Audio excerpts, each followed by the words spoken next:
السلام علیکم ورحمۃ اللہ وبرکاتہ۔ الحمد للہ نحمده ونصلي ونسلم على حبیبه الکریم، اما بعد فاعوذ باللہ من الشیطان الرجیم، بسم اللہ الرحمن الرحیم۔ اولئک کتب فی قلوبہم الایمان وأیدہم بروح منہ، صدق اللہ مولانا العظیم وصدق رسولہ النبی الامین المؤمن الکریم، ونحن علی ذلک لمن الشاہدین ومن الشاکرین والحمد للہ رب العالمین۔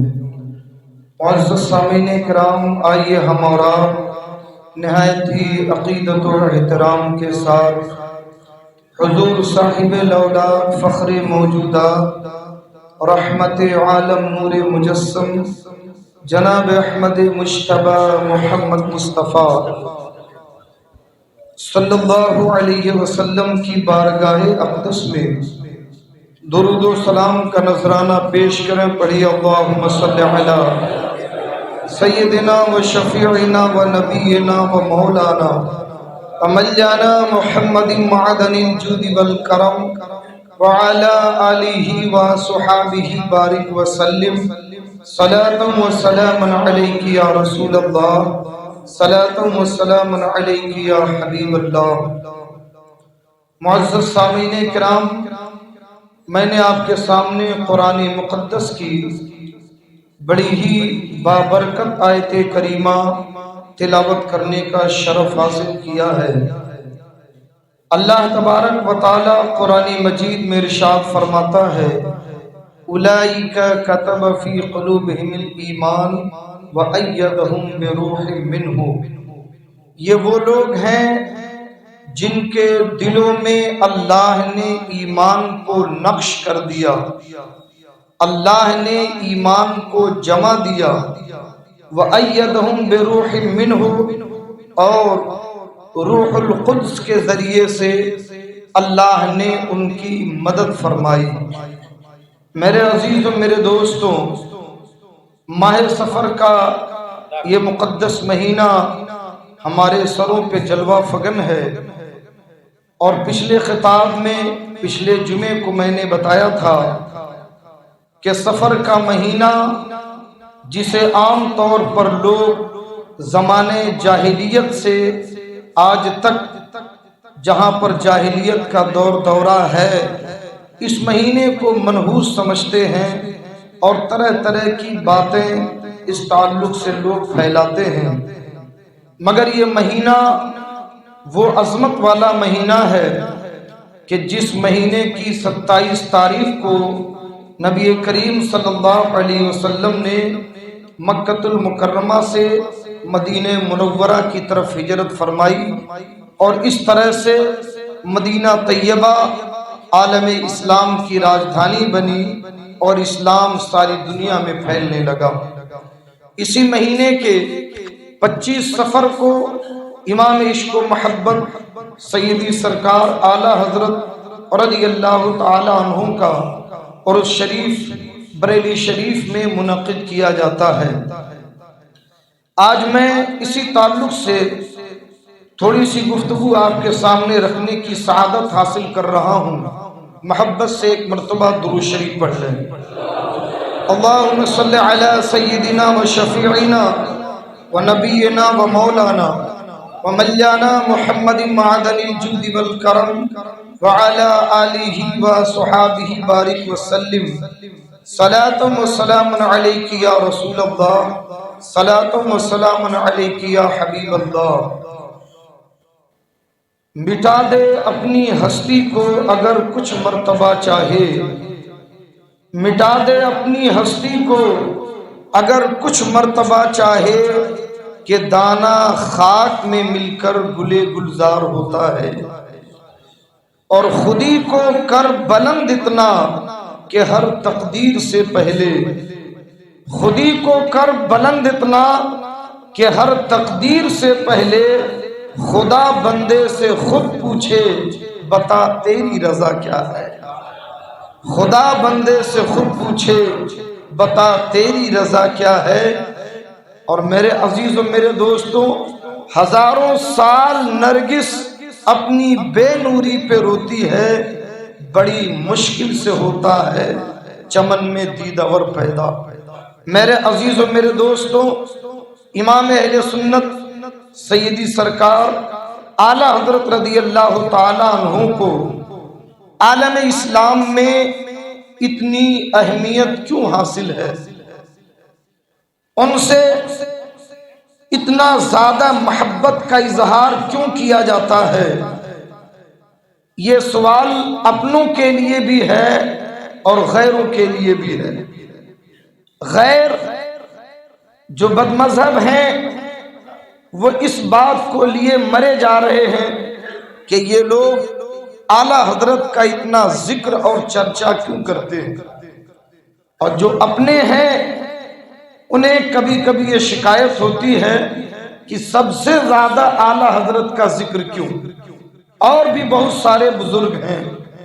تو سب سے پہلے میں آپ کو ایک بات بتاؤں کہ 4 سلسلے ہیں شریعت کے اور 4 سلسلے ہیں طریقت کے،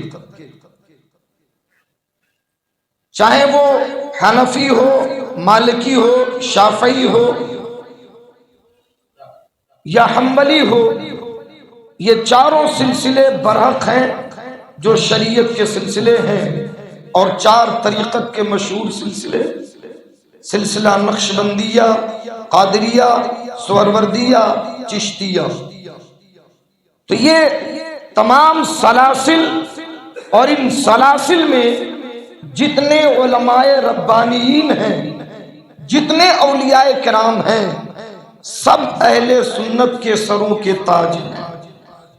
ایک سے بڑھ کر ایک، ہر سلسلے کے اندر اللہ نے بڑا سے بڑا عالم ربانی پیدا کیا، بڑا سے بڑا ولی پیدا کیا۔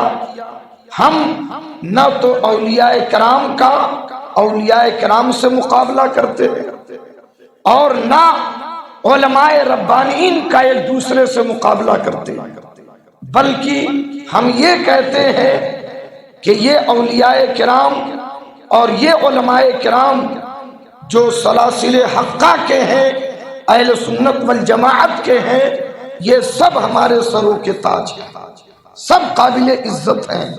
اور ہر سلسلے کے لوگ جب اپنے سلسلے کے بزرگوں کا ذکر کرتے ہیں، ان کی یادیں مناتے ہیں، تو اس طرح سارے بزرگوں کا ذکر ہو جاتا ہے، کیونکہ ہر سلسلے کے لوگ اپنے سلسلے سے وابستہ ہوتے ہیں۔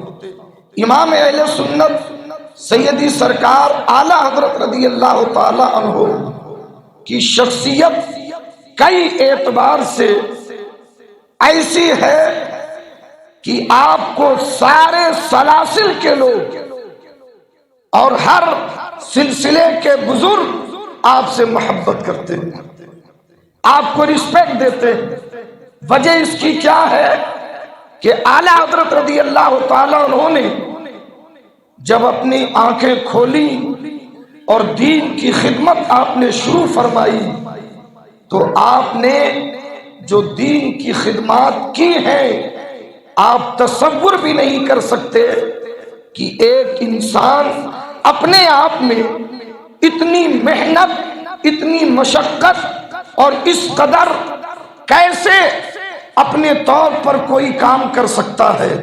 آپ اندازہ لگائیں، آپ کو یقین آ جائے گا کہ امام اہل سنت اعلیٰ حضرت کی شخصیت وہ ہے کہ اللہ نے آپ کو اپنے دین کی تجدید کے لیے، اپنے دین کی خدمت کے لیے چن لیا تھا۔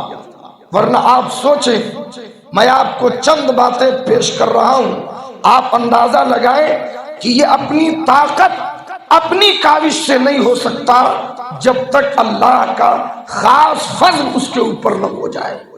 آپ دیکھیں امام اہل سنت اعلیٰ حضرت وہ ہیں کہ 4 سال کی عمر شریف میں آپ نے تجوید کے ساتھ، مکمل تجوید کی رعایت کے ساتھ قرآن مقدس کا ناظرہ ختم کر لیا 4 سال کی عمر میں۔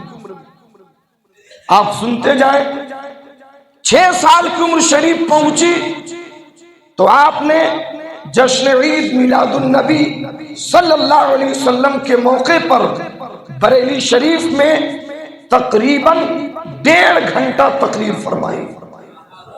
6 سال کی عمر شریف میں 8 سال کی عمر شریف ہوئی تو آپ نے عربی گرامر کی ایک بڑی مشہور کتاب جسے ہدایت النو کہا جاتا ہے، آپ نے ہدایت النو کی عربی میں شرح لکھی، اور آپ کو حیرت ہوگی کہ 13 سال 10 مہینہ اور 5 دن کی عمر میں، 13 سال 10 مہینہ 5 دن کی عمر میں وہ عالم بھی ہو چکے تھے، فاضل بھی ہو چکے تھے، مفتی بھی ہو چکے تھے، مجدد بھی ہو چکے تھے۔ یہ کیا ہے؟ 14 سال کے بچے کو آپ میرے سامنے کھڑا کیجئے، وہ نماز کے فرائض نہیں بتا پائے گا، وضو کی سنتیں نہیں بتا پائے گا، اور اعلی حضرت کی شان یہ ہے کہ نہ ابھی داڑھی نکلی نہ موش نکلے ہیں، اور وقت کا مفتی بن کر وہ عالم اسلام کو فتویٰ دے رہے۔ ایک صاحب آئے فتویٰ لینے کے لیے تو حضرت علامہ نقی علی خان علیہ رحمت و رضوان آپ کے والد گرامی وہ باہر تشریف فرما، تو صاحب آئے اور انہوں نے کہا کہ حضور یہ کچھ سوالات ہیں، شریعت کے اعتبار سے اس کا جواب چاہیے۔ تو آپ نے فرمایا اندر کمرے میں جائیے، وہاں مفتی صاحب بیٹھے ہیں، انہی کو دیجیے۔ اب وہ شخص اندر گیا، تھوڑی دیر میں باہر آ گیا، کہا حضرت وہاں کوئی ہے ہی نہیں۔ کہا کوئی کیوں نہیں؟ کوئی نہیں کمرے میں؟ کہا ایک 14 سال کا بچہ بیٹھا ہے۔ کہا وہی مفتی صاحب ہیں، آج کل وہی فتویٰ دیتے ہیں، اور ان کا فتویٰ ہمارے لیے قابل اعتماد ہے، آپ انہی کے پاس لے جا کے اپنا سوال رکھیں۔ آپ ذرا سوچیں، اعلیٰ حضرت رضی اللہ تعالیٰ عنہ کی زندگی کا تھوڑا سا میں آپ کو تعارف کراتا ہوں، آپ یقین کریں گے کہ واقعی اللہ تعالیٰ نے آپ کو اپنے دین کے لیے چن لیا تھا۔ آپ سوچیں کہ یہ وہ دور تھا جب انگریز پورے بھارت پر بے تاج بادشاہ بنا ہوا تھا، کوئی اس کے مقابل میں نہیں تھا، اس کی حکومت تھی، لوگ انگریزوں کی چاپلوسی کے لیے، انہیں خوش کرنے کے لیے ان کے دربار میں حاضری دیتے تھے، کوئی عہدہ مل جائے، کوئی منصب مل جائے، کوئی جاگیر مل جائے، کسی طریقے سے انگریز کا نظر کرم ہو جائے، یہ دور تھا وہ۔ مگر اعلیٰ حضرت ایک چھوٹے سے کمرے میں بیٹھ کر 16 سے 18 گھنٹے عالم اسلام کو دین کی کتابیں دے رہے ہیں، پوری دنیا سے فتوے شریعت کے مسائل پوچھے جا رہے ہیں، اور اعلیٰ حضرت اپنے کام میں لگے ہوئے۔ میرے عزیزوں، میرے دوستوں، آپ اندازہ لگائیں کہ حضور مفتی شریف الحق صاحب قبلہ امجدی شارح بخاری، جو سرکار مفتی اعظم کے بعد پورے بھارت میں آپ کی ایک بڑی عظیم شان ہوئی، حضور شارح بخاری، وہ فرماتے ہیں کہ میں نے بڑے احتیاط سے اعلیٰ حضرت کی خدمات کا اور تصنیفات کا اندازہ لگایا، تو میرا اندازہ یہ ہے کہ تقریباً 55 علوم اسلامیہ میں، 55 علوم و فنون میں اعلیٰ حضرت کی 1000 سے زیادہ کتابیں موجود ہیں، 55 علوم و فنون میں، اور وہ بھی کتابیں کیسی؟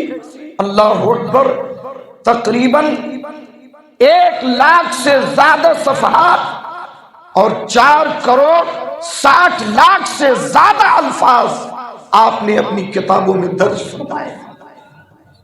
اگر آپ اعلی حضرت کے اوپر تحقیق کرتے ہیں تو پاکستان کے محققین کا یہ تحقیقی نظریہ ہے کہ اعلی حضرت اپنی پیدائش سے لے کے اپنی وفات تک ہر دن 56 پیج عالم اسلام کو دیتے ہوئے نظر آ رہے ہیں۔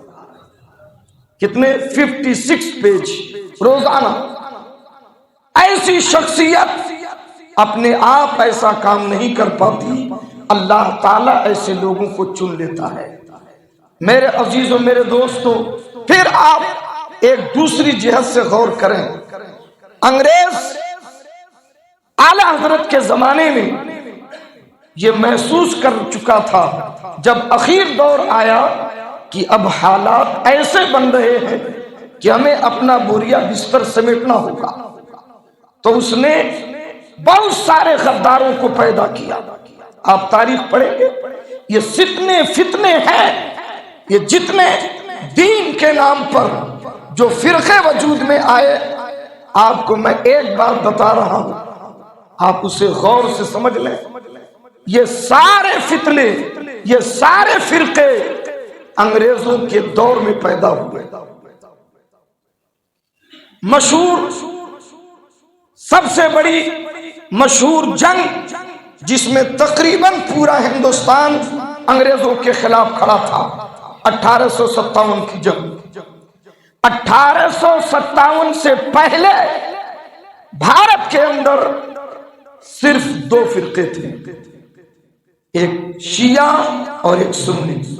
آپ تاریخ اٹھا کے دیکھ لو، تیسرا اگر کوئی فرقہ دکھا دے، کوئی بھی، اور فرقہ چھوڑو یار، تیسرے فرقے کی کوئی مسجد دکھا دے، کوئی مدرسہ دکھا دے، کوئی خانقاہ دکھا دے، صرف 2 شیعہ اور سنی، باقی کوئی فرقہ نہیں تھا، نہ جماعتی، نہ تبلیغی، نہ اہل حدیث، نہ یہ نہ وہ، کچھ نہیں۔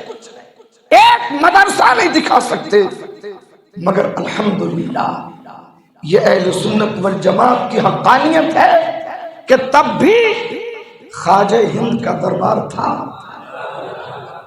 تب بھی مخدوم کچوچا کا دربار تھا، تب بھی شہنشاہ بہرائچ کا دربار موجود تھا۔ سنیت تو تھی، مگر یہ جتنے ککر مکتے پیدا ہوئے انگریزوں کے زمانے میں، اس سے پہلے ایک بھی نہیں تھے۔ میں تو بڑے ڈنگے کی چوٹ پہ کہتا ہوں، دکھاؤ، نہ تم اپنا مدرسہ دکھا سکتے، نہ اپنی مسجد، نہ اپنی خانقاہ، نہ اپنا وجود، یہ سب انگریزوں کی پیداوار ہے، سب۔ اعلی حضرت نے وہ دور پایا، اعلی حضرت کی نگاہیں دیکھ رہی تھی یہ آگے چل کے کتنا نقصان کریں گے، اس لیے جو فتنہ اٹھا اعلی حضرت نے اس کے خلاف اپنی کتابیں لکھنی شروع فرمائی۔ اسلام کو بچانے کے لیے، سنیت کو بچانے کے لیے۔ اب آپ ذرا غور کریں، حملہ نقشبندیت پر ہو رہا ہے، جواب اعلی حضرت دے رہے ہیں۔ حملہ سہروردیت پہ ہو رہا ہے، جواب اعلی حضرت دے رہے ہیں۔ حملہ چشتیت پر ہو رہا ہے، جواب اعلی حضرت دے رہے ہیں۔ حملہ شافعیوں پہ ہو رہا ہے، جواب اعلی حضرت دے رہے ہیں۔ ہر سلسلے پر حملہ ہو رہا ہے اور جواب بریلی کے احمد رضا دے رہے ہیں۔ اس لیے اعلی حضرت سب کے محبوب بن گئے۔ بات سمجھ میں آئی؟ اس لیے اعلی حضرت سب کے محبوب بنے، اور وہ خدا داد صلاحیت، وہ علمی تباخر کہ اللہ اکبر۔ آپ دیکھیں، یہ وہ زمانہ تھا جب حرمین شریفین پر یہ نجدی حکومت نہیں تھی، یہ وہاں بھی حکومت نہیں تھی، اس وقت ترکیوں کی حکومت تھی۔ جب اعلی حضرت رضی اللہ تعالیٰ عنہ کا زمانہ تھا، ترکی حکومت، اعلی حضرت رضی اللہ تعالیٰ عنہ 22 سال کی عمر میں پہلی مرتبہ حج کرنے کے لیے گئے، اور پھر دوسری مرتبہ، پہلی بار اپنے والدین کے ساتھ گئے اور دوسری مرتبہ اپنے والدین کے بغیر آپ حج کرنے کے لیے گئے۔ تو دوسری مرتبہ کے حج کے موقع پر پورے عالم اسلام کے سامنے ایک بڑا ہی انٹرنیشنل مسئلہ تھا۔ میں یہ بتانا چاہتا ہوں کہ اعلیٰ حضرت کیوں ہیں، اور کیوں آخر ہر خانقاہ میں اعلیٰ حضرت کا چرچا ہوتا ہے، ہر محفل میں ان کا نام لیا جاتا ہے۔ آپ دیکھیں دنیا کبھی علم والوں سے خالی نہیں رہی، بڑے بڑے اہل علم پیدا ہوئے۔ دوسری مرتبہ جب سفر حج پر آپ پہنچے ہیں تو اس وقت ایک انٹرنیشنل سوال علماء اسلام کے سامنے یہ تھا کہ اس وقت دنیا نے چاندی اور سونے کے سکے بند کر کے کرنسی نوٹ کو ایجاد کیا تھا۔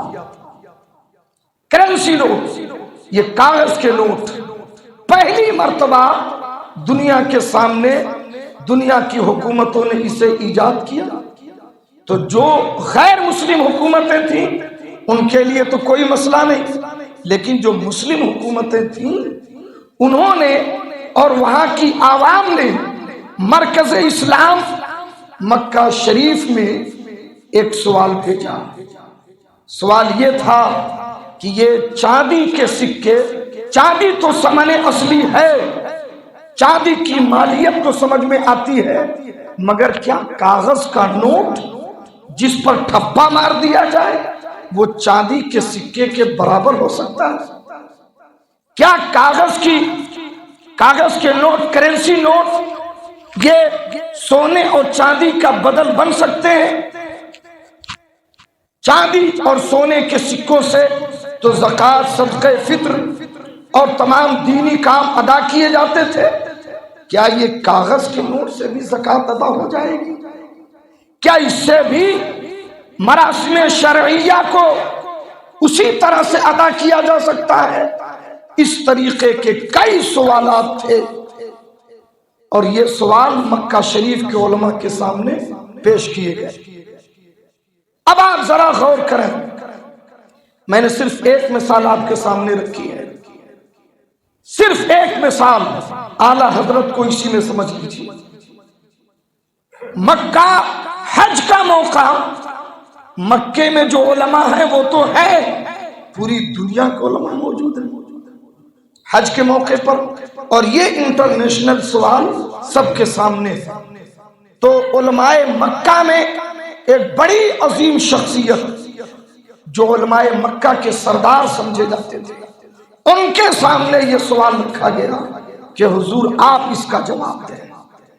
انہوں نے کئی دن غور و خوض کیا اور اس کے بعد پرچے پر نیچے لکھ کے وہ کاغذ واپس کر دیا کہ علم علماء کی گردنوں پر امانت ہے، اللہ کسی عالم کو پیدا کرے گا جو اس کا جواب رکھے گا۔ نہیں جواب لکھا، کاغذ واپس کر دیا، کیونکہ حضور کے زمانے سے لے کر اور اس زمانے تک سونے چاندی کے ہی سکے چل رہے تھے۔ پہلی مرتبہ کاغذ کا نوٹ آیا تھا تو کسی کے پاس اس کا کوئی حل، کوئی جواب سمجھ میں نہیں آ رہا تھا۔ تو اعلیٰ حضرت کے علمی مذاکرے، علماء سے جو گفتگو ہوتی تھی تو لوگوں نے اعلیٰ حضرت کی علمیت کا اندازہ لگایا۔ علماء مکہ نے فیصلہ کیا کہ کیوں نہ اس کا جواب مولانا احمد رضا سے لکھوایا جائے۔ ارے محبت سے کہیے، عالم عرب کے علماء انٹرنیشنل سوال بھارت کے ایک عالم اعلیٰ حضرت کے سامنے پیش کر رہے ہیں، ان کے سامنے پیش کیا، اور اعلیٰ حضرت رضی اللہ تعالیٰ عنہ نے صرف 3 دن کے اندر 120 پیج کی ایک کتاب لکھ کر سارے سوالوں کا جواب لکھ ڈالا۔ صرف یہی نہیں کہ جو سوال اس میں تھے بلکہ اپنی طرف سے بھی کچھ سوال قائم کیے اور اس سوال کا بھی جواب لکھا۔ جب وہ کتاب علماء مکہ کے سامنے آئی، وہ کتاب آج بھی موجود ہے، خالص عربی زبان میں فقہ الفقیہ الفاہم فی احکام قرطاس الدراہم، یہ اس کتاب کا نام۔ جب علماء مکہ کے سامنے وہ کتاب آئی، ان لوگوں نے دیکھا تو دیکھنے کے بعد کیا کہا؟ لو رآہا ابو حنیفہ لقرت عینہ ولجعل مؤلفہا من جملت اصحابہ۔ اگر امام ابو حنیفہ انہیں دیکھ لیتے تو ان کی آنکھیں ٹھنڈی ہو جاتی۔ اگر امام ابو حنیفہ انہیں پا جاتے تو ان کی طبیعت خوش ہو جاتی اور احمد رضا کو اپنے شاگردوں میں شامل کر لیتے۔ اب بتائیے، اگر اس زمانے کے لوگوں نے سب کو حضرت کہا اور اعلیٰ حضرت کو اعلیٰ حضرت کہا تو اس میں اعلیٰ حضرت کا کیا قصور ہے؟ یہ تو اللہ تعالی جس کی عزت چاہتا ہے بنا دیتا ہے۔ جواب شاید کوئی اور بھی لکھ پاتا، مگر اللہ نے آپ کی عزت کو بلند فرمایا۔ بات سمجھ میں آئی؟ تو یہ بتانا یہ ہے کہ یہ ایک دو واقعات نہیں، ایسے بہت سارے واقعات ہیں۔ اعلیٰ حضرت رضی اللہ تعالیٰ عنہ وہ عالم ربانی ہے کہ دنیا میں ہی آپ نے اپنی وفات کا سن، اپنے دنیا سے جانے کا وقت ایک آیت کریمہ کے ذریعے بتایا۔ یہ بھی نوٹ کر لو، آپ نے وَيُطَافُ عَلَيْهِ مِن فِضَّةٍ وَيُطَافُ عَلَيْهِ مِن فِضَّةٍ وَأَكْوَابٍ او كما قال اللہ تعالی فی القرآن المجید۔ ایک آیت کریمہ آپ نے لکھ کر کے اور اس کا سن ہجری نکالا 1340 سن ہجری اپنی وفات کی تاریخ نکالی، اور 1340 25 صفر کو اعلیٰ حضرت کا انتقال ہو گیا۔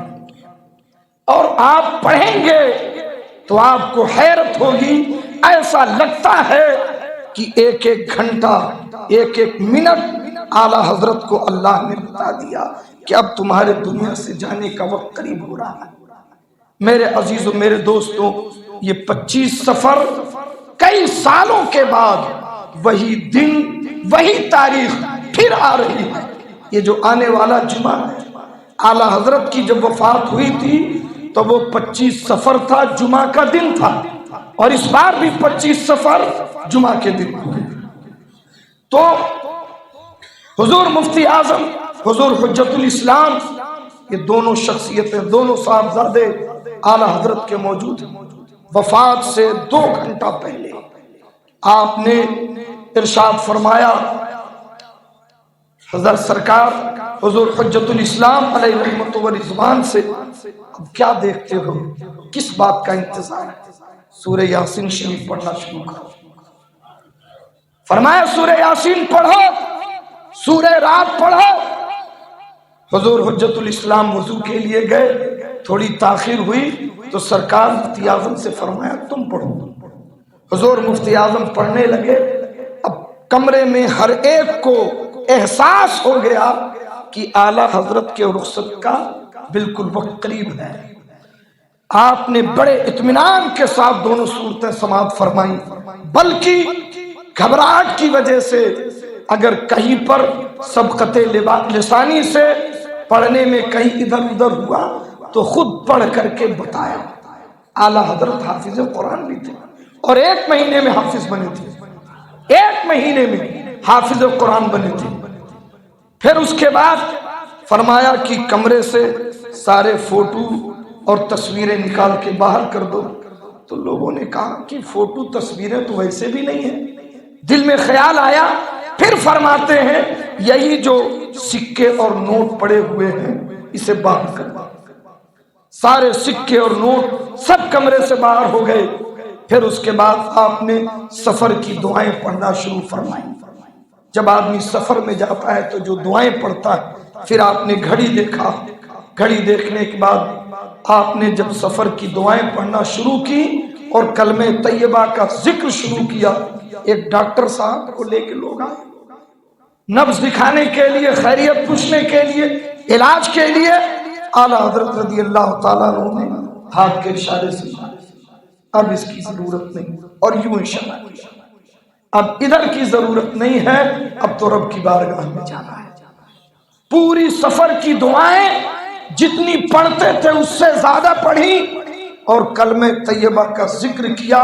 اسی دوران اذان شروع ہو گئی، جمعہ کی پہلی اذان شروع ہوئی، اور جیسے ہی مؤذن حی علی الفلاح، آؤ کامیابی کی طرف، ویسے ہی وہ نکل گئی۔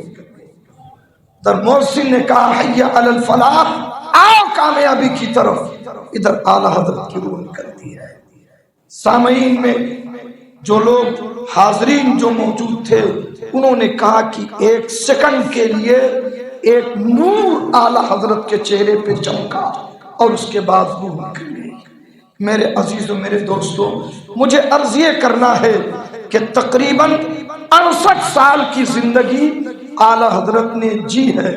ان 68 سال میں 54 سال مسلسل آپ دین کی خدمت ہی کرتے رہے۔ اللہ تبارک و تعالی نے وہ شان عطا فرمائی، کوئی ایسا موضوع، کوئی باطل فرقہ، کوئی ایسا فتنہ آپ نہیں دکھا سکتے جس پر اعلی حضرت نے قلم نہ اٹھایا، جس کے خلاف اعلی حضرت کی کتابیں موجود نہ ہوں۔ اس لیے آپ نے فرمایا کہ فتنے بہت ہیں، اے لوگوں جو ہماری کتابوں میں جو رسول پاک صلی اللہ علیہ وسلم کی تعلیم اور قرآن و حدیث کے جو ارشادات اس میں موجود ہیں، اسے مضبوطی سے تھام لینا۔ اللہ تعالیٰ ان کی قبر پہ رحمت و نور کی بارش نازل فرمائے۔ بہت سارے لوگ ہزاروں کی تعداد میں عرس رضوی کے موقع پہ بریلی شریف جاتے ہیں، اللہ تعالیٰ سب کی حاضری قبول فرمائے، اور جو نہ جا سکے اللہ تعالیٰ ان پر بھی اعلیٰ حضرت کا فیضان نازل فرمائے۔ استغفر اللہ ربی من کل ذنب واتوب الیہ۔ السلام علیکم ورحمۃ اللہ وبرکاتہ۔